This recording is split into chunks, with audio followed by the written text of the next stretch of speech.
Uh, Very good afternoon to all of you.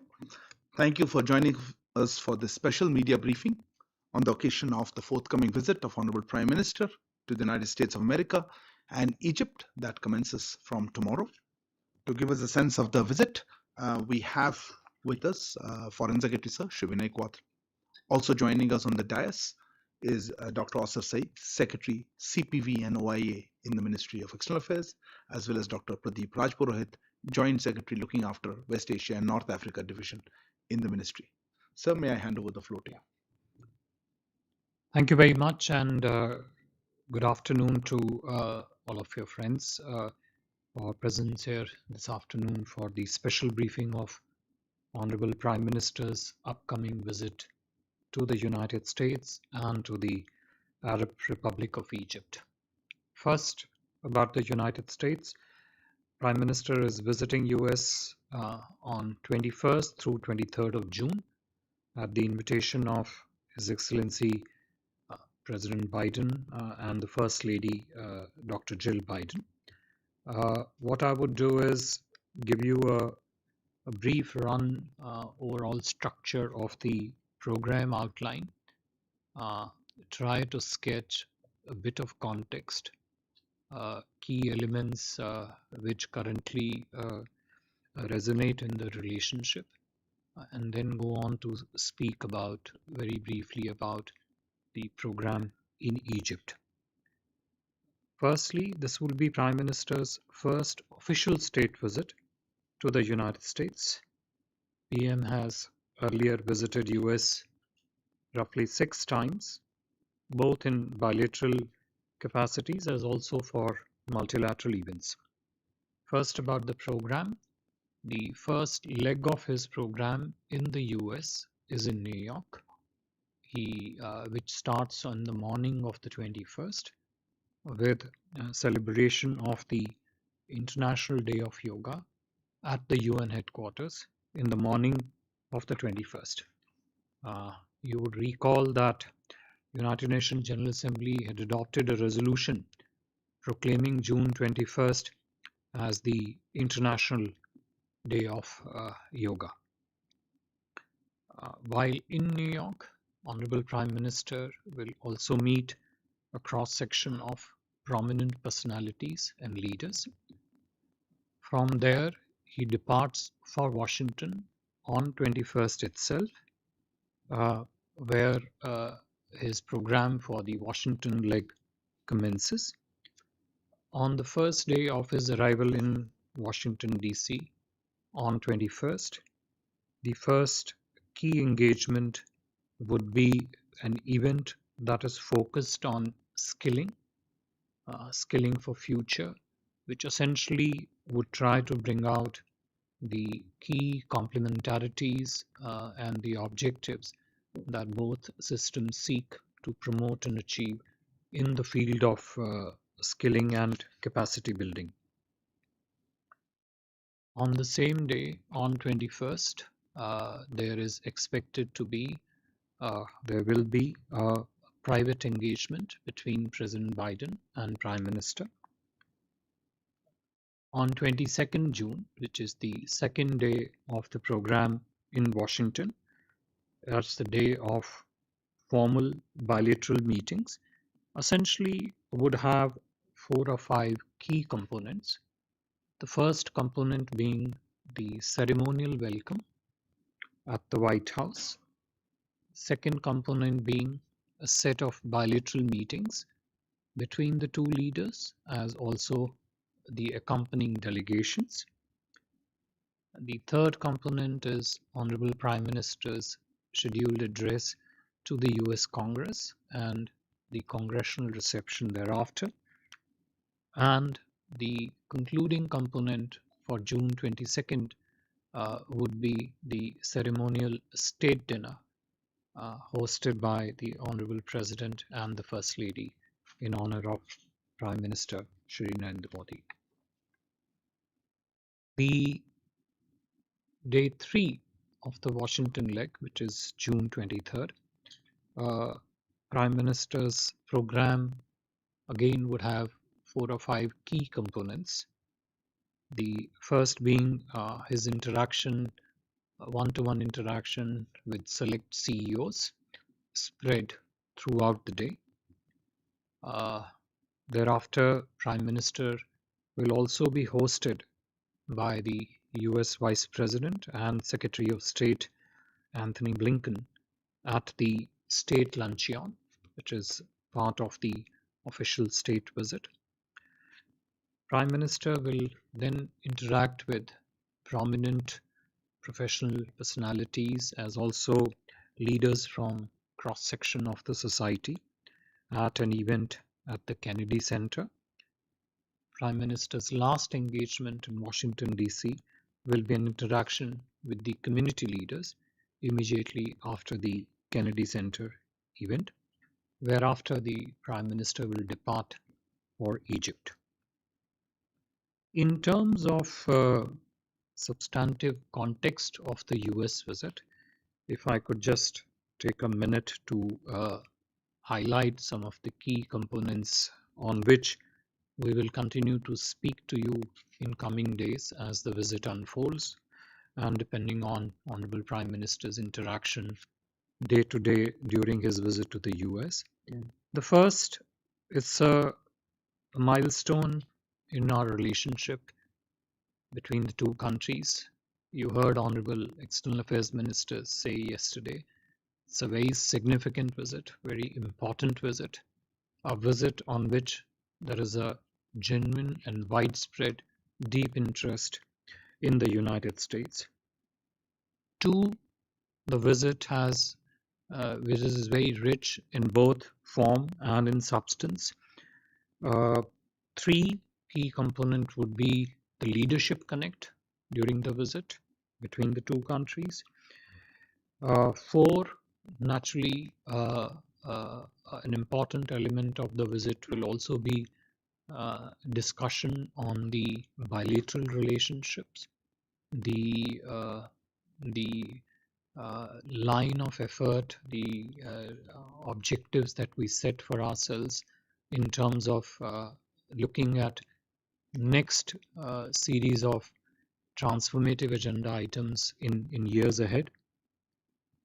And in that, I guess the effort would also be to build a network in which these new domains of partnership could be properly positioned. I must mention here that Honorable Shri Narendra Modi ji would be among the rare few leaders, world leaders, to have been accorded the honor to address the US Congress more than once. Clearly, another key context which has always continued is a strong and widespread degree of bipartisan support in the US Congress to the strengthening of this relationship.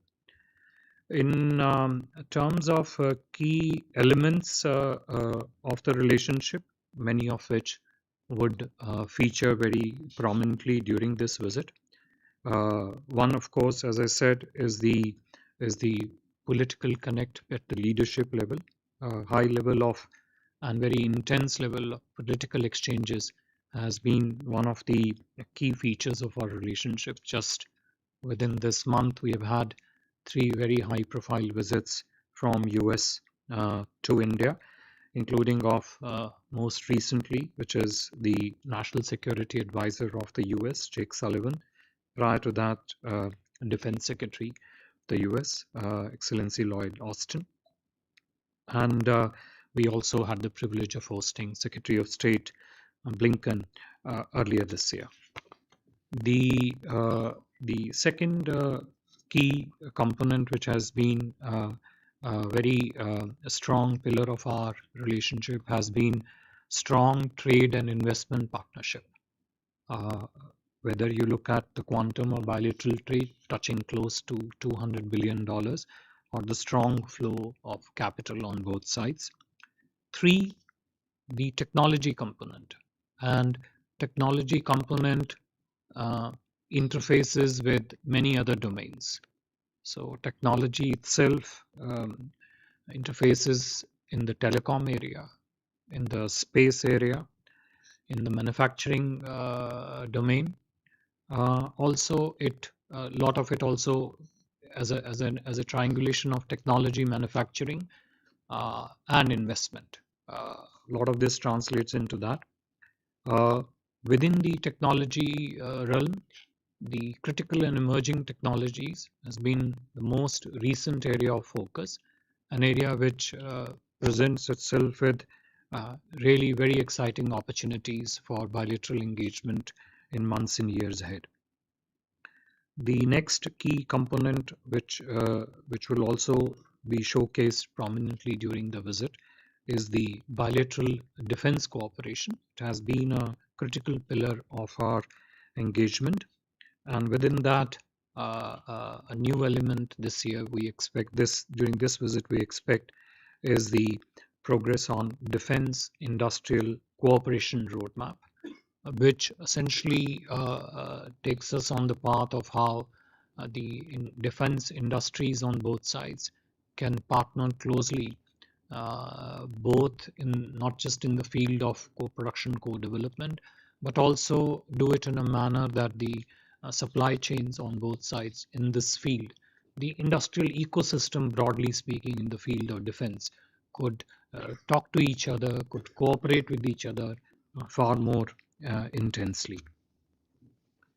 Uh, the Another key component, always a very vibrant, robust, and dynamic component of our relationship, in many ways a strong driver of the relationship, is also the diaspora, Prime Minister's interface with diaspora. We have close to 5 million strong Indian diaspora in the US, which contributes enormously and very richly to the growth, the substance, and the strength of the relationship. Uh, Another key element, part of it, I referred to in my early on in my remarks, is the whole domain of skilling and mobility. In some cases independent, in some cases linked, in that regard. Those would be the broad outline contours of Honorable Prime Minister's visit to the US in terms of the program, the context in which visit is taking place, key elements, not just of the relationship, but also which will feature prominently during the Prime Minister's visit.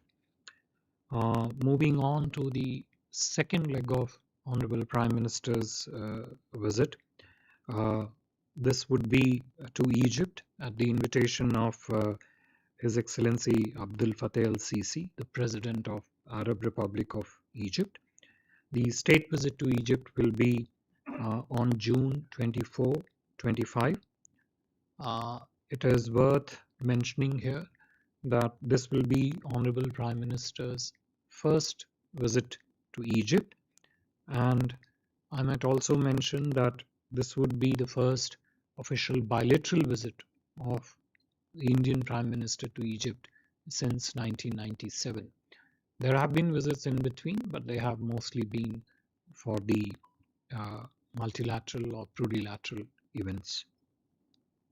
You would all recall that most recently the Egyptian president had paid a state visit to India when he graced our Republic Day earlier in the year as the chief guest.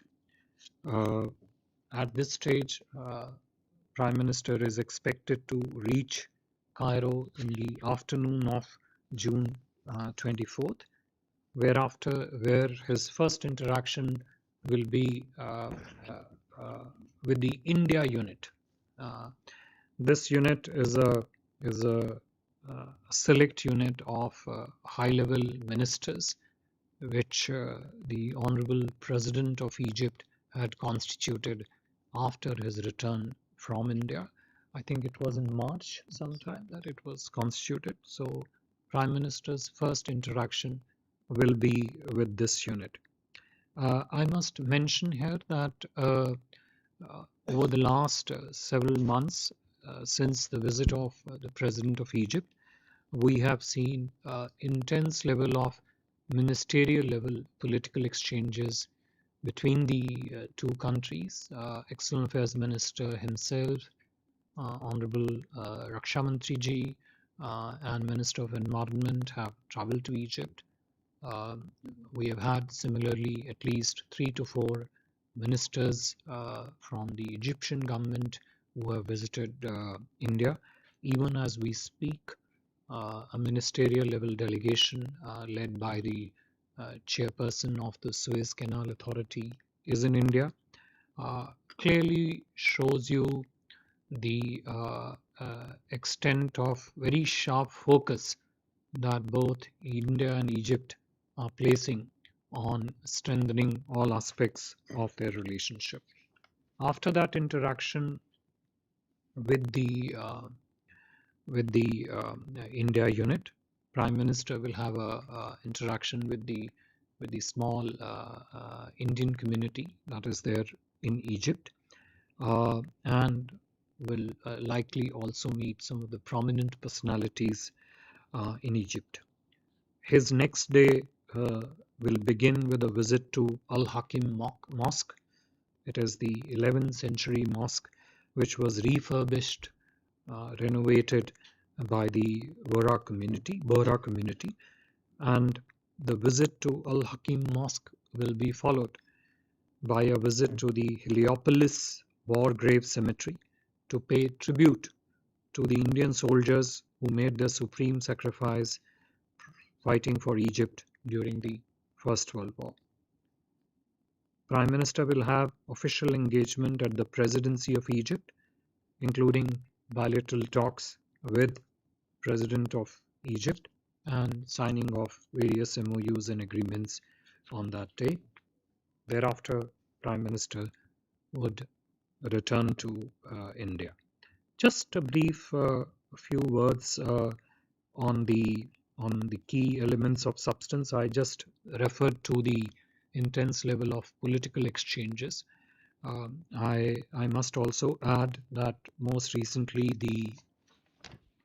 the Grand Mufti of Egypt was in India on a very successful visit. As you all know, Egypt has also been invited as a special guest during the India's G20 presidency. This is a very quick reciprocal visit coming just within 6 months of President Sisi's visit to India. We do expect and are confident that the visit of Honorable Prime Minister of Egypt will not just ensure continuing momentum to the relationship between our two countries, but will also help it expand to new areas of trade and economic engagement between our two countries. I would stop here, and if there are any questions, we'll try to take them. Thank you. Thank you very much. Sir, the ground rules, please introduce yourself and the organization that you represent. I know there'll be a lot of interest, so we'll try to also limit the number of questions because Foreign Secretary has other engagements. Let me try to start with you there. Yeah. Secretary, good morning. Rishabh from Times Now. So, two questions. One, there are reports that Indian Prime Minister has written to G20 counterparts regarding African Union. I'm coming to this topic only. African Union thing. Will that be discussed in US? What will be discussed in The the US? African Union permanent membership to G20 that Prime Minister has written. Okay. And so, if we can have some details of CEOs who will be meeting Prime Minister in United States. CEOs who is meeting? Prime Minister is holding meetings with the CEOs. Yes, you have the same question. Next, there was another hand. Yeah, go ahead. Microphone. Vineet Dixit from Newsgate. Sir, I'm interested to know, will there be agreement on LCA Mark II engine manufacturing, co-manufacturing here in India? And the is GE that one part of the defense partnership? Is that the GE one in India? Will that be part of the bilateral defense cooperation production in the long run? And is there a quid pro quo from Americans to us to join NATO? Huh? NATO? As one of the partners in Quad has already done, the Japan. I'm not sure your statement makes too much sense, but I'll try to conclude. I Yeah, just go want ahead. Yeah, go ahead. There. Mujib Mashal from the New York Times. Foreign Secretary, just a question of clarification on the Prime Minister's June 23rd schedule. The last two events, the Kennedy Center event is not the diaspora event. The diaspora event is the community leaders event that comes after that. And can you tell us a little bit about the sort of the scale of the diaspora event? Is it going to be similar to the one on during Prime Minister's last visit, or is this a more selective interaction? Thank you. Yeah, please. Sir Vijayalakshmi हूँ India TV से। आपने अपने वक्तव्य में bilateral defence cooperation की बात की है और क्रिटिकल पिलर हम दोनों के रिश्तों में बताया, तो किन किन डिफेंस मसौदों पर इस विजिट के दौरान चर्चा या हस्ताक्षर हो सकते हैं? आउटकम्स की पूछना। एक और लास्ट हैंड। या 1 second. Hi, Smita Sharma, work independently. Foreign Secretary, we are hearing reports that some members of the US Congress, including Democrat lawmakers, will possibly issue statements on issues of human rights, and there are some protests that are being planned during the visit. Has India taken this up with the other side? And the issue of Sorry. Myanmar and the civil No, war. I didn't get your question. What is your question? There are reports that people will write letters. We should take it up in advance. That doesn't Is make this sense. subject, That doesn't make that is sense. of discussion? Please have a specific question. There could be a moment of embarrassment if there are protests are planned and it happens. So is the Indian side taking that into account at all? What is your question? There are planned protests during the Prime Minister's visit on issues of human rights, including some Democrat lawmakers who have suggested they will be issuing statements. Okay, fair enough. Does India have a view of this? And on the Myanmar civil war situation, which seems to be worsening, because that's one area where India and US definitely do seem to have a different position. Is that something that's going to come up in talks? Yeah, I think we'll hold for that. No, you want to take more questions, sir? Or do we? Okay. Yeah. No. We are you. Yeah. Yes, ma'am. Go ahead.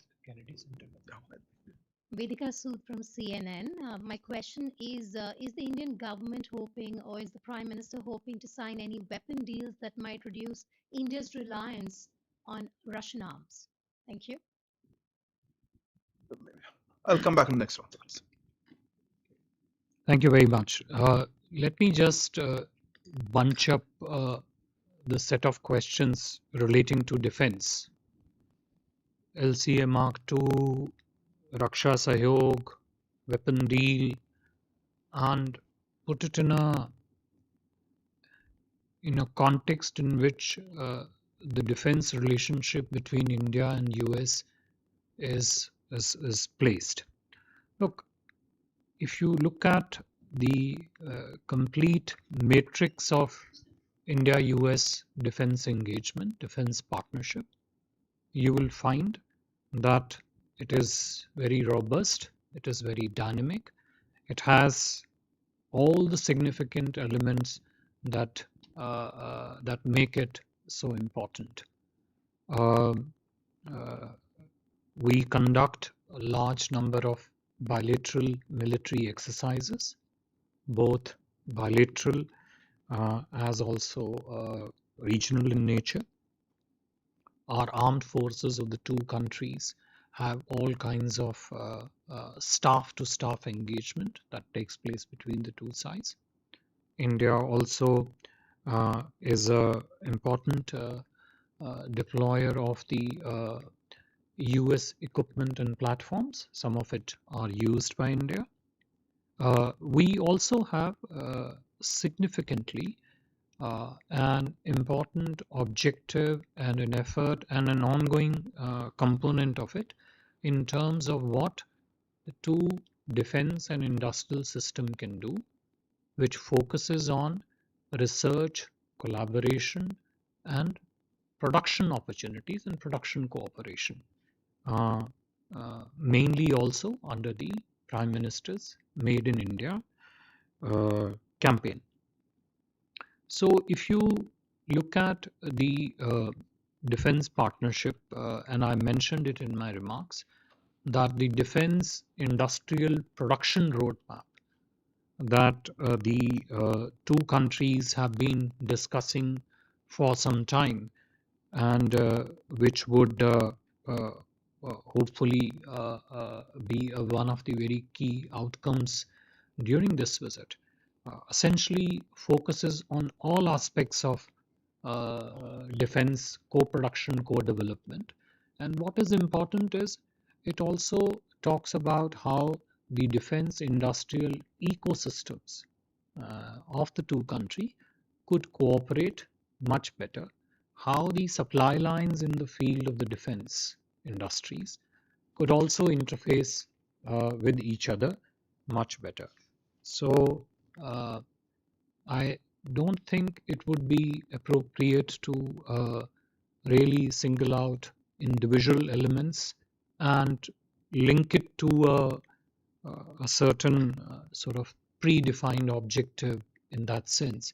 I think it is important to position each element of the defense relationship uh, very correctly in the overall network of defense relationship, and also the way defense relationship is positioned in the larger overall relationship. So that's the element of defense which is coming out from the questions. Times now and I think Yeshi your ठीक है. देखिए जो मैंने अभी संक्षिप्त में यही कहा कि जहाँ तक भारत अमेरिका के रक्षा सहयोग का प्रश्न है, उसको एक सीमित दृष्टि से एक पर्टिकुलर इक्विपमेंट प्लेटफॉर्म के नज़रिए से देखने की बजाय उसका फ्रेमवर्क जिसमें हमें उसे देखना चाहिए वो ये है कि भारत यूएस के रक्षा सहयोग काफ़ी व्यापक है, काफ़ी कॉम्प्रिहेंसिव है, उसके कई महत्वपूर्ण भाग हैं. उस पूरे हर भाग को अगर आप देखेंगे तो उसमें जो नया भाग जिस पे हम काफ़ी ज़ोर से केंद्रित हैं वो है कि किस प्रकार भारत तथा यूएस के रक्षा औद्योगिकी से जुड़े हुए जो कंपनीज हैं वो किस प्रकार से एक दूसरे के साथ अपना द्विपक्षीय सहयोग, अपना द्विपक्षीय सहकार्य बढ़ा सकते हैं. दूसरा, रक्षा के क्षेत्र में जो दोनों देशों के बीच में इंडस्ट्रियल सप्लाई लाइन लिंकेजेस हैं, इंडस्ट्रियल प्रोडक्शन इकोसिस्टम्स हैं, वो किस प्रकार से एक दूसरे से बात कर सकते हैं. और उसका मुख्य उद्देश्य, मुख्य तात्पर्य यही है कि किस प्रकार से भारत यूएस रक्षा सहयोग एक इंडस्ट्रियल प्रोडक्शन इकोसिस्टम की तरफ बढ़े, जिससे न केवल दोनों देशों के रक्षा सहयोगों को बल मिलेगा अपितु जो वैश्विक परिप्रेक्ष्य है उसमें भी दोनों देशों के रक्षा संबंध एक अच्छी प्रगति कर सकते हैं. मुख्य रूप से रक्षा को लेके ये प्रश्न है. The question from Times Now, and I think you also had similar question, which is the G20 and the CEOs meeting. Prime Minister, as I mentioned in my remarks, will interact with a prominent cross-section of personalities while he's in US, both in New York and in Washington, DC. This would include some prominent CEOs also. These meetings will be in multiple settings. As and when these meetings take place, the substantive discussions of those meetings, what exactly is achieved and sought to be achieved during this meeting, we would share with you as we go along. See, on the G20, India's presidency in the G20 has already been quite remarkable and unique. I mean, I may be factually sort of slightly off the mark here, but to my recollection, this would perhaps be the first presidency which has taken G20 out really from the capitals to all over the country. I mean, we have had already roughly 140 odd meetings spread pretty much all over India. The number of venues in the cities and places in the country that we have used is just shows the extent of commitment that India has to ensure that G20 travels far and wide within the country. Naturally, when the Honorable Prime Minister meets with the US leadership, President Biden, the focus on what India is trying to do in its G20 presidency, especially with regard to priorities, interests, and concerns of the countries of the Global South, that large chunk of Global South that actually remains unrepresented in the G20, for which the Honorable Prime Minister also held, if you would all remember, the Voice of Global South Summit in January this year. The idea is to put that on the table and put that on the table with the importance that it deserves in terms of being included onto the G20 agenda.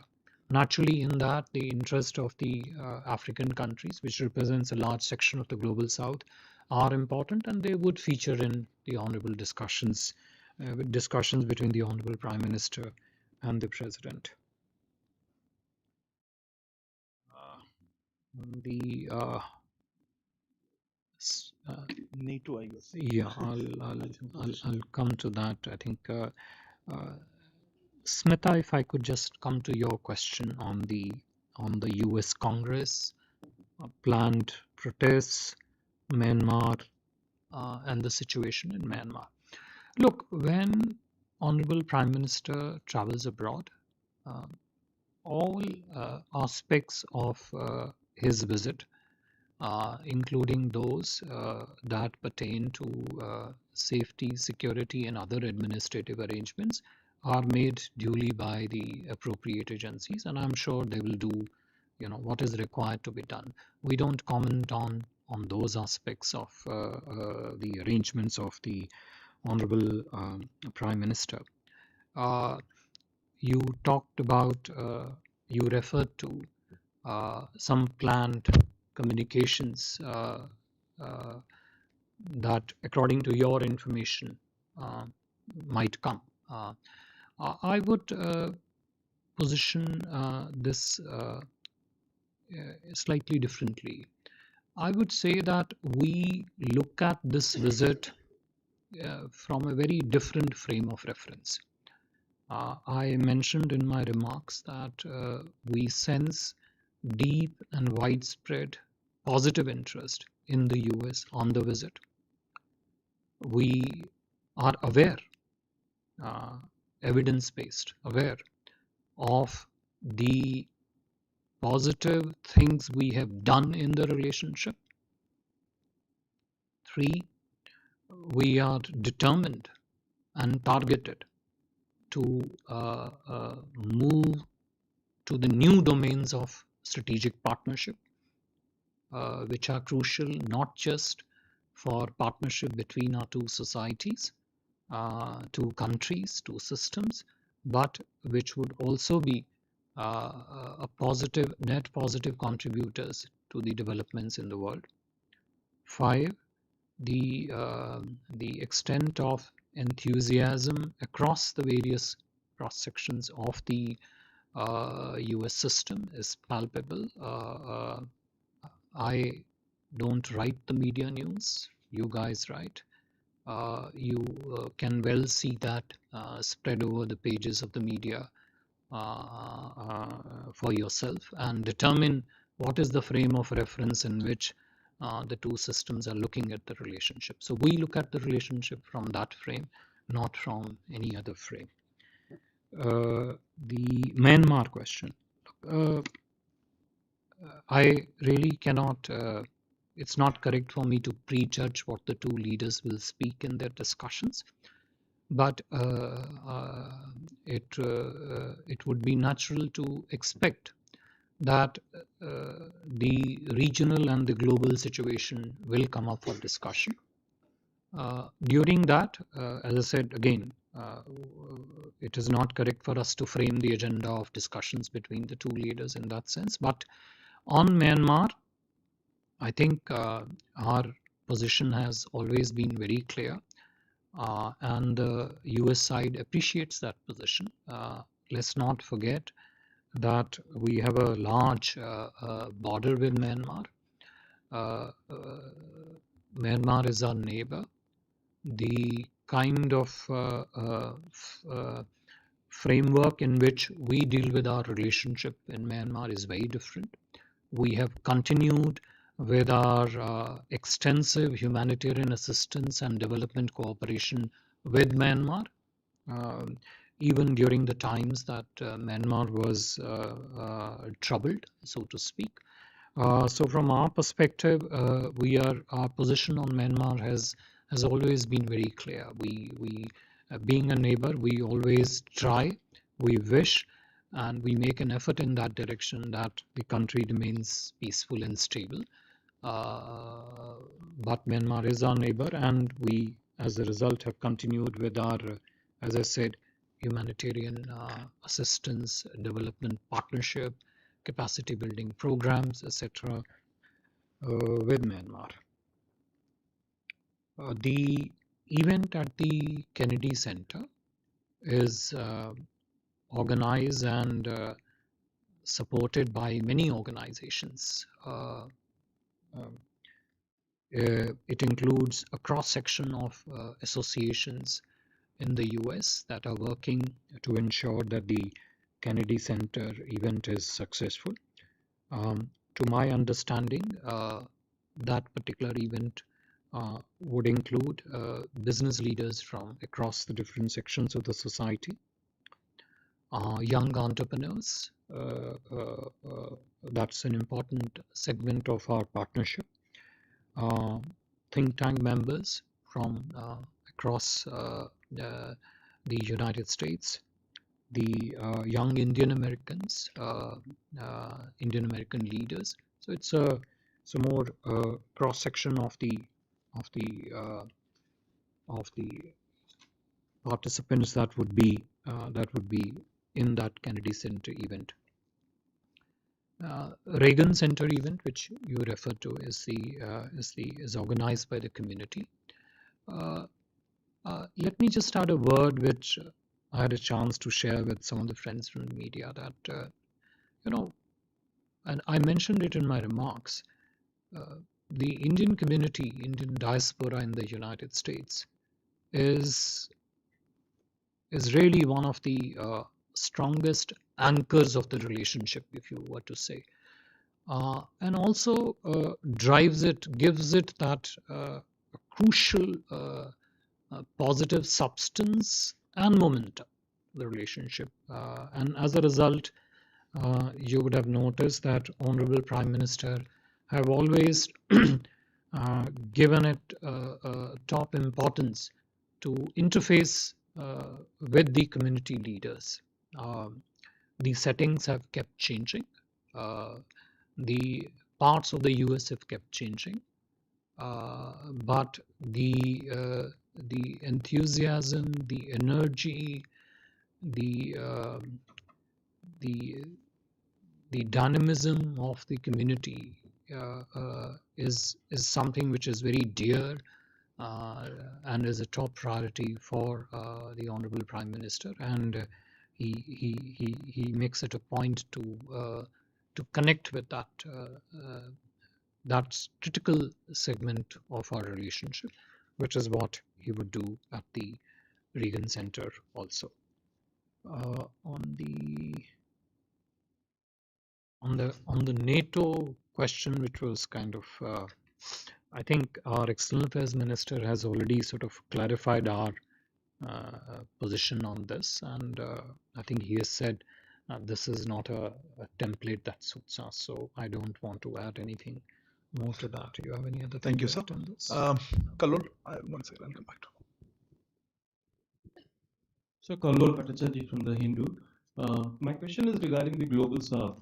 When you held the Global South Summit earlier this year, the impression that we got was that India is the leader of the Global South. When you held means? I mean, when you means the government of India, that is. All right. I thought you, when you said we to you quickly, I was a little surprised. So when the government of India organized the South, the Global South meeting, I got the impression, or we got the impression that India is the leader of the Global South.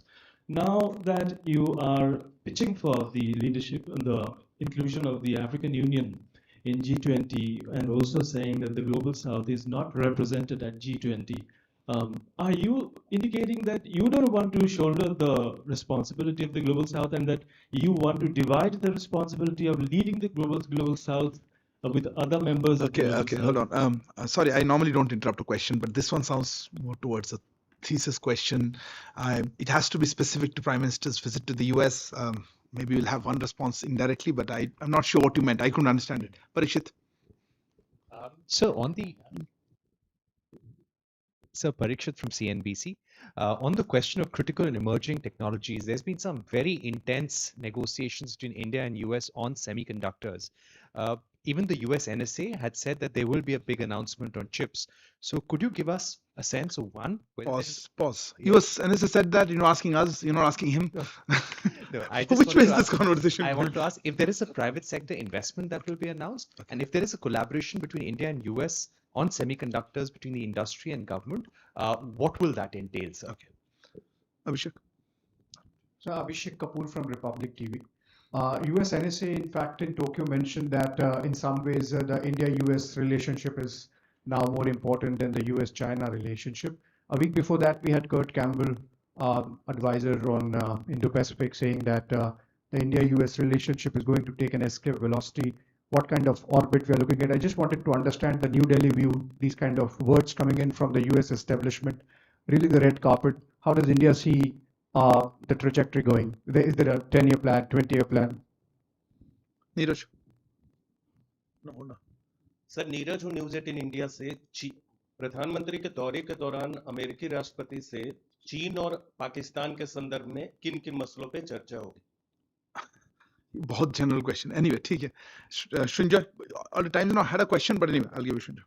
So very specifically, will the Indo-Pacific, particularly the increasing American deployment in the South China Sea area and also in the IOR and also cross-border terrorism, will those issues come up in the 3 meetings PM is having with President Biden?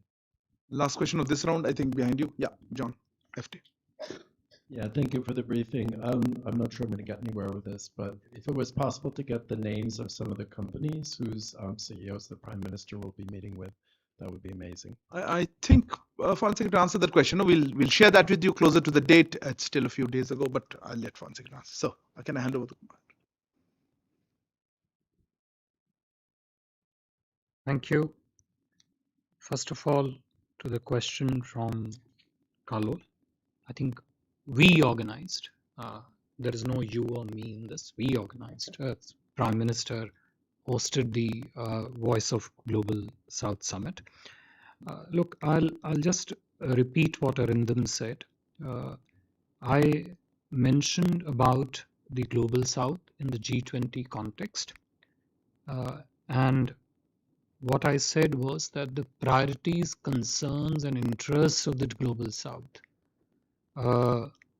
Prime Minister, if this issue comes up for discussion, will speak about those. We have spoken about those, and we have spoken very extensively about those, and we have tried to include as much of those priorities as we can into the G20 agenda. Naturally, we, as part of the G20 presidency, we focus on priorities that are essentially development oriented, that fit in well with the ecosystem of developmental priorities of other countries.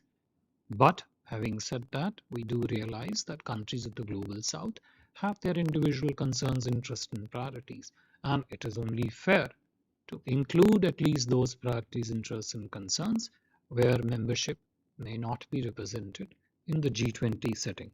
That's the reference I was making to in response to the question that came up. Parikshit, to your question on the semiconductors and what exactly it entails. Look, I will position what India and US are trying to do in the field of semiconductors, in the field of telecommunications, in the field of entire set of technologies that fall in the rubric of critical and emerging technologies. And sometimes these are not just technologies per se, they are associated services, there are associated technology templates that move with it. The entire rubric of those discussion naturally focuses on what the industry on both sides, what some of the research institutions on both sides can collaborate on. The options are extensive. The discussions are again wide and deep. And what comes out of these discussions in terms of specific achievements, as I said, we will share with you as the program of Honorable Prime Minister's visit unfolds. But one thing is very clear, that the technology relationship between India and the US is a very rich segment of our partnership, and that is a segment on which we are looking to make substantial progress in months and years ahead, including focusing on some of the technologies that you mentioned. There are others also which are there. There was a tangent to the defense industrial related technologies also, which feeds into the same matrix. Abhishek ji, your question on what the US NSA said, what Kurt Campbell said, what does it mean, etc. Look, it means what I said in my remarks. There is a deep and widespread interest in the Honorable Prime Minister's visit to the US. There is a extensive government-wide effort on both sides to enrich the relationship further by including some of the key areas of cooperation. Technology, obviously from the set of question is featuring very prominently in that. That's what it means. It is intent, objective, interest, all comes together in a visit on which everybody is very excited. Neeraj ji, जैसे मैंने पहले भी कहा कि माननीय प्रधानमंत्री जी और US के राष्ट्रपति आपस में वार्ता का क्या एजेंडा रखते हैं, ये तो कहना हमारे लिए संभव नहीं होगा, मगर क्षेत्रीय और वैश्विक हर वो मुद्दा जो महत्वपूर्ण है दोनों देशों के परिप्रेक्ष्य में, उस हर मुद्दे पे समय अनुचित जो है, समय की उपलब्धि के अनुचित बातचीत होगी, लेकिन किस स्पेसिफिक विषय पे बात होगी या नहीं होगी वो कहना जो है मेरे ख्याल से मुश्किल होगा. I will Shinjoy, your question I'll partly link to what Neeraj also asked, which is the Indo-Pacific. You refer to the cross-border terrorism issue. There are other challenges which feature in the larger safety and security domain. I would say that, as I said, when the two leaders meet, they would obviously focus on things which are of larger strategic importance to them, whether they are in the regional context or in the global context. But it's not, that is that's for the leaders to decide and for them to discuss. On the FTA, I think we answered the question. Can I change? Which of the CEOs he's meeting? Yeah. To the question from the Financial Times, as I just mentioned earlier on also, specific meetings that the Honorable Prime Minister would have with individual CEOs and the cross-section of prominent personalities, we'll share with them as they happen and what happens in those meetings. So we are running out of time. Just take a few last questions just here. Yeah. Hi, sir. I'm Siddhant from CNN News 18. Sir, we have seen that when cases of separatist groups were increasing in Australia, Prime Minister had intervened, and perhaps that has, made the government to act against those groups. Can we expect Prime Minister to flag off the issue of separatist groups in USA because our own consulate was attacked, then there was a temple attack in Texas. So can we have this issue being raised by the Prime Minister? Thank you. Yeah, next, please. Sir मैं मनीष झा हूँ TV9 Bharatvarsh से। एक तरफ जहां हम लोग देख रहे हैं कि अमेरिका के दोनों पार्टी के जो कांग्रेस पर्सन्स हैं वो खुलकर प्रधानमंत्री के आने को लेकर वेलकम स्टेटमेंट जारी कर रहे हैं, वहीं दूसरी तरफ देखा जा रहा है कि आईएसआई के टूल किट के तहत खालिस्तानी प्रोटेस्ट हो सकते हैं, उसकी तैयारियां चल रही है, जिससे पीएम के सिक्योरिटी को भी लेकर कंसर्न है और इंडियन अमेरिकन कम्युनिटी के साथ उनका क्लास भी हो सकता है। तो क्या आप लोगों ने इसको लेकर कॉग्निजेंस लिया है? फॉरेन सेक्रेटरी जवाब दे दिया था ना सिक्योरिटी देखिए, इश्यूज जो पे। मुझे याद पड़ता है स्मिता जी के प्रश्न के उत्तर में इस पर्टिकुलर मुद्दे पे मैंने मेरे ख्याल से उचित उत्तर दे दिया। Salish, quickly. Salisha, microphone. Yeah. So I'm Shailesh from National Defense. As Foreign Secretary, I want to know your view about PM Modi's visit to US, how it would help balancing Indo-Pacific, particularly in view of the statement made by Mr. Mike Collins that China is a big enemy, and State Secretary visiting China and had a marathon meeting with. I do think we answered the question in detail. You're not adding anything new. Okay, Huma, please. I'm Huma Siddiqui from the Financial Express. Just wanted to understand how many agreements will be inked in Egypt, and if there is any, would there be any announcement related to space and defense cooperation in the Egypt? I can tell you in advance, we will not tell you right now. So please, sir, the floor is yours for the remaining questions. Okay.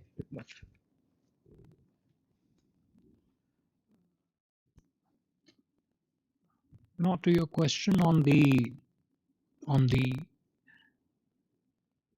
what you referred to, in your question, I have in some ways touched upon this when I answered the question from Times Now and from Neeraj, that when the two leaders meet, the issues of importance by them would naturally be raised and discussed.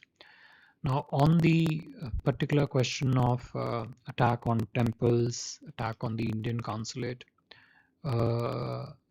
Honorable Prime Minister, and indeed pretty much the entire apparatus of Government of India has very strongly taken this up already with the concerned organizations in the countries where it took place. You referred to Australia. I can tell you that we have done that in other countries also.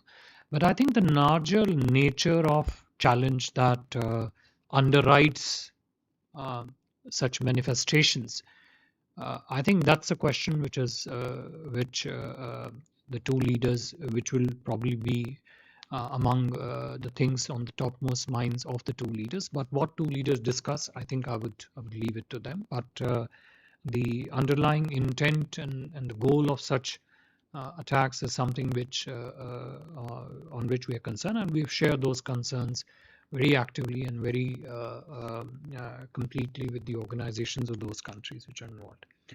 I think that's we have addressed the Pacific in China. You answered that. Thank you very much, sir. Thank you very much. Thank you also Dr. Asar Saeed as well as to Dr. Pradeep Rajpurohit. Thank you all for joining the special briefing. We will continue with our briefings as the visit unfolds. Thank you very much.